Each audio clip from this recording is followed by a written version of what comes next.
I know it can be frustrating the length of time it takes to get a fair and reasonable settlement offer in your car accident injury case. Insurance companies oftentimes do not make the claim process easy on you after you've been in a car accident due to no fault of your own.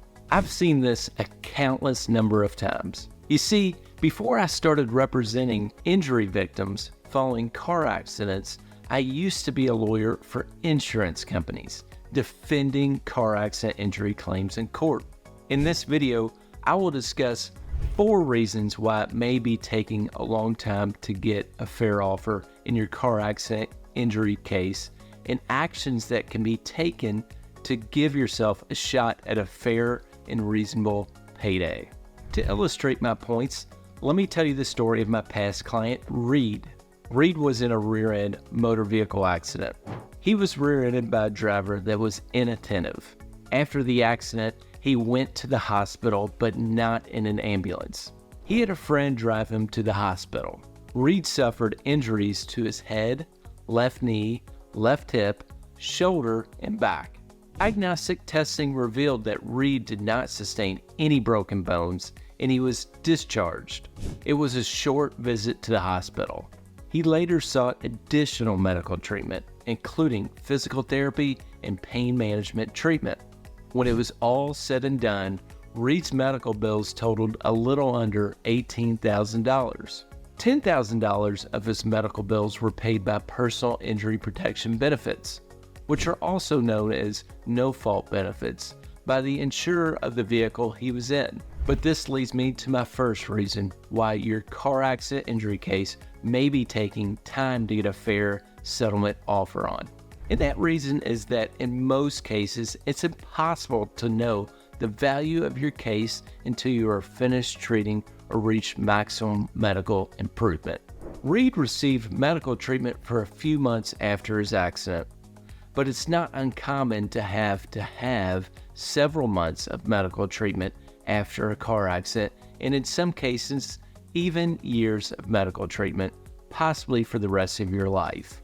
You usually won't want to try to initiate settlement negotiations in your case until you are done treating or reach maximum medical improvement and also have obtained all of your medical records and bills so you can send those to the insurance company. Retrieving your medical records and bills is also a process that can take some time. After we got all of Reed's medical records and bills, I sent a demand package on behalf of Reed to the at-fault driver's insurance company, demanding that they pay out the insurance policy limits. In response to our demand, I got an initial offer of under $4,000 to settle Reed's case. This was a lowball offer. A lowball offer is the second reason I will discuss in this video as to why your car accident injury case can take time to resolve. If you get a lowball offer in your case, you're going to have to file a lawsuit in order to get a fair and reasonable settlement. The insurance company is going to make you work to get a fair offer in your case. Insurance companies know that by making lowball offers, some injury victims will take the settlement instead of fighting them in court. Do not accept the lowball offer. The wait is usually worth it. In Reed's case, I was dealing with likely one of the most, if not the most, difficult insurance company.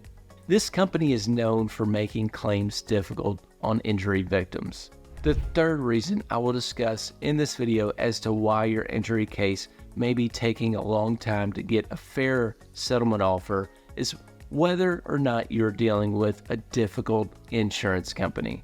In Reed's case, we were dealing with Liberty Mutual. It's been my experience that Liberty Mutual fights injury claims hard and makes the claims process more difficult on injury victims.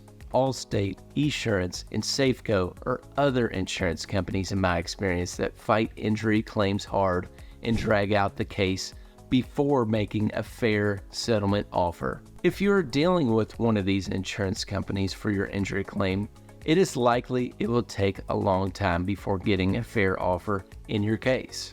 In Reed's case, after we got the lowball offer, I filed a lawsuit against the at-fault driver to show the insurance company we would not be backing down. After you file a lawsuit, it triggers the litigation process. During the litigation process, we answered written discovery questions on behalf of Reed that were sent over by the defense lawyer retained by the other driver's insurance company.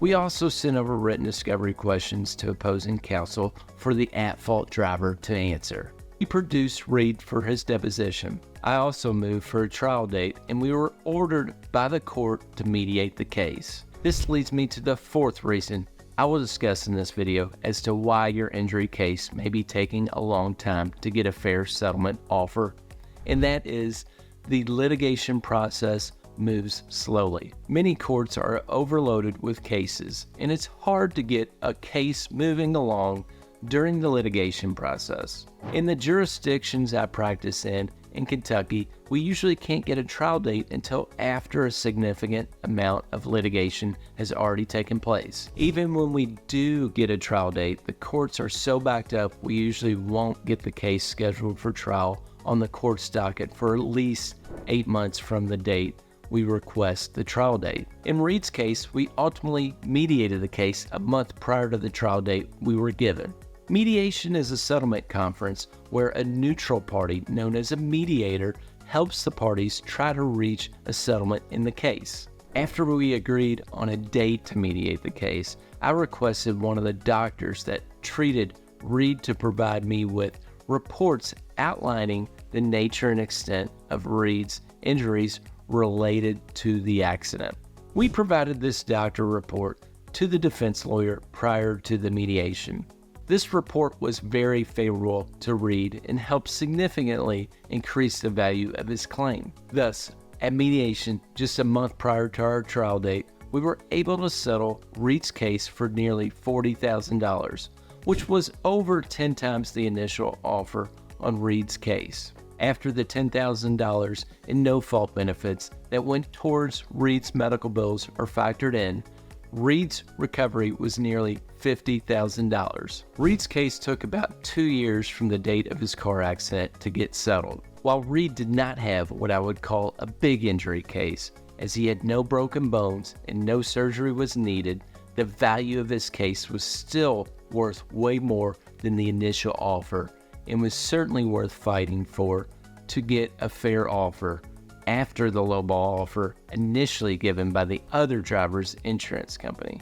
It's been my experience that if you push your car accident injury case through the court system and work up your case, insurance companies will typically make you a fair and reasonable offer in your case in most cases. The thing is, if you push your car accident case through the court system, like I said, you will usually get a fair and reasonable settlement offer at some point for your injury claim, but it's certainly not always the case. In fact, in some cases, it may make sense to take your car accident injury case all the way to a jury trial. And in this video about to pop up here, I'll tell you the circumstances you need to consider when determining whether or not you should take your injury case to trial. Lastly, if you've been injured in a car accident, slip or trip and fall incident, or dog attack incident in Kentucky, remember to don't wait, call Tate.